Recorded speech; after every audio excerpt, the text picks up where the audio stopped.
Após regular processamento do feito em juízo, os réus acabaram sendo pronunciados a denúncia, tendo em causa o julgamento ao júri, cuja decisão foi mantida em grau de recurso.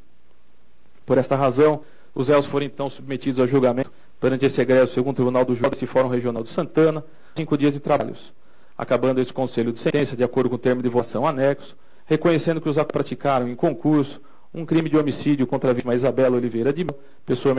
Isabela Nardoni, pessoa menor de 14 anos, triplamente qualificado pelo meio cruel, pela utilização de recursos que dificultou a defesa da vítima e para garantir a ocultação do delito anterior, ficando assim afastada a tese única sustentada pela defesa dos réus em plenário de negativa de autoria. Além disso, reconheceu ainda esse conselho de sentença que os réus também praticaram naquela mesma ocasião o anexo de processual qualificado. Em razão dessa decisão, passa a decidir sobre a pena a ser imposta a cada um dos acusados em relação a este crime de homicídio, pelo qual foram considerados culpados pelo Conselho de Sentença.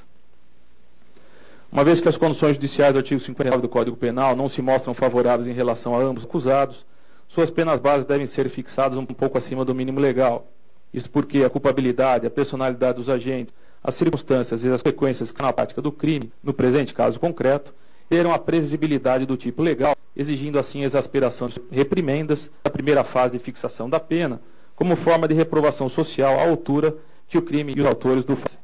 Com efeito, as circunstâncias específicas que envolveram a prática do crime ora em exame demonstram a presença de uma emocional, uma insensibilidade acentuada por parte dos réus, os quais, após terem passado um dia relativamente tranquilo ao lado da vítima,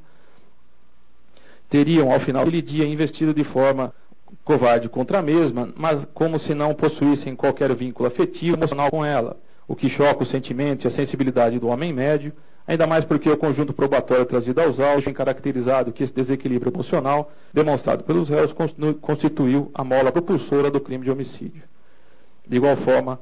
diante as consequências do crime na presente hipótese, notadamente em relação aos familiares da vítima, porquanto não se desconhece que em qualquer caso de homicídio consumado, há sofrimento em relação aos familiares do ofendido, no caso específico destes autos, a angústia acima do normal suportada pela vítima, pela mãe da criança Isabela, a senhora Ana Carolina Cunha de Oliveira, decorrente da morte da filha, ficou devidamente comprovada nos autos, seja através do teor de todos os depoimentos prestados por ela nestes autos, seja através do laudo médico psiquiátrico que foi apresentado por profissional habilitado durante o presente julgamento, após realizar consulta com a mesma, o que permanece nas dependências deste fórum, por ainda se encontrar 2 anos após os fatos, em situação aguda de estresse, face ao assédio que a mesma foi obrigada a ser metida, como decorrente das condutas ilícitas praticadas pelos réus,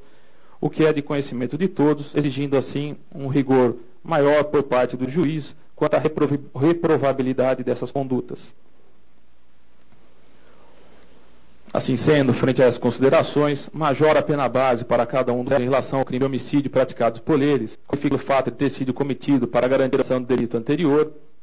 tal como previsto no inciso 5º do parágrafo do artigo 121 do Código Penal, no de um terço que resume 16 anos de reclusão para cada um deles.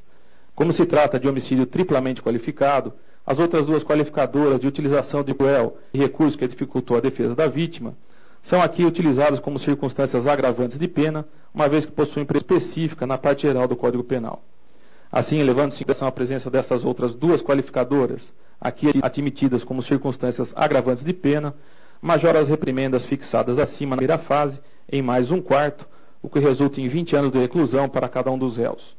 Justifica-se a aplicação do aumento no montante aqui acima do patamar mínimo, pois que tanto a qualificadora do meio cruel foi caracterizada a hipótese através de 2 ações autônomas, asfixia e sofrimento intenso, como também em relação à qualificadora da utilização do recurso, que impossibilitou a defesa da vítima, devido à surpresa na esganadura e o lançamento inconsciente na defenestração.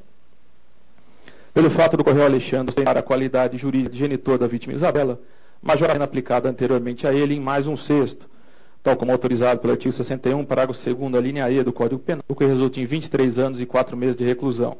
Como não existem circunstâncias atenuantes de pena a serem consideradas, torna definitivas as reprimendas fixadas acima para cada um dos réus. Por fim, na terceira e última fase de aplicação da pena, a presença da qualificadora na parte final do parágrafo do artigo 121 do Código Penal, pelo fato do crime de homicídio doloso ter sido praticado contra a pessoa menor de 14 anos de idade. Daí porque majora novamente as reprimendas estabelecidas acima em mais 1/3,